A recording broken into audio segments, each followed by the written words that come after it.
Hello বন্ধুরা, আজকে আমি তোমাদের সামনে ম্যাঙ্গো লস্যি কিভাবে বানাতে হয়, কী কী উপকরণ দিয়ে সেটা তোমাদের সাথে একটু শেয়ার করছি। দেখো, এটার মধ্যে আছে কুচো করে কেটে রাখা দুটো আম, সাথে আছে টক দই, এটা বিট নুন, ব্ল্যাক পেপার পাউডার মানে গোলমরিচের গুঁড়ো, এখানে আছে কাজু বাদাম, কিশমিশ, খেজুর এবং কিছু চীনাবাদামও দেওয়া আছে। সাথে তোমরা মিষ্টি করার জন্য, ফ্লেভারটাকে আরও মিষ্টি করে তোলার জন্য চিনি অ্যাড করতেও পারো, নাও করতে পারো। আমি এতে চিনি অ্যাড করব না, তাই আমি চিনিটা এখানে নিয়ে নিই।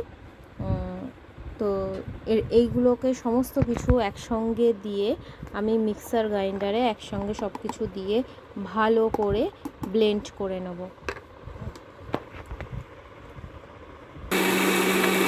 দেখো, গ্রাইন্ড হচ্ছে।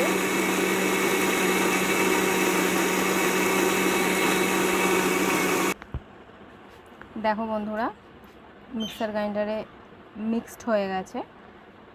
আমের মিশ্রণটা, আম, দই এসবের মিশ্রণটা ভালোভাবে মিক্সড হয়ে গেছে।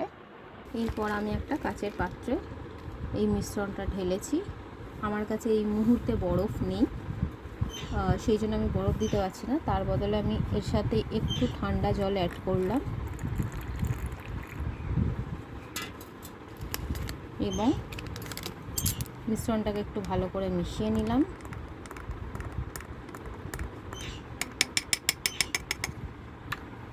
তার উপর দিয়ে গোলমরিচ গুঁড়ো ছড়িয়ে দিলাম। এরপর বন্ধুরা, এটা খেয়ে দেখি কেমন হয়েছে।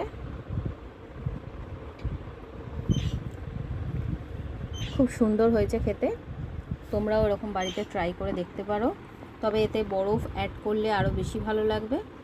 দুঃখের বিষয়, আমার কাছে বরফটা এই মুহূর্তে নেই, তাই আমি ঠান্ডা জল দিয়ে এটা অ্যাড করলাম। কেমন হয়েছে এটা তোমরা একটু জানিও।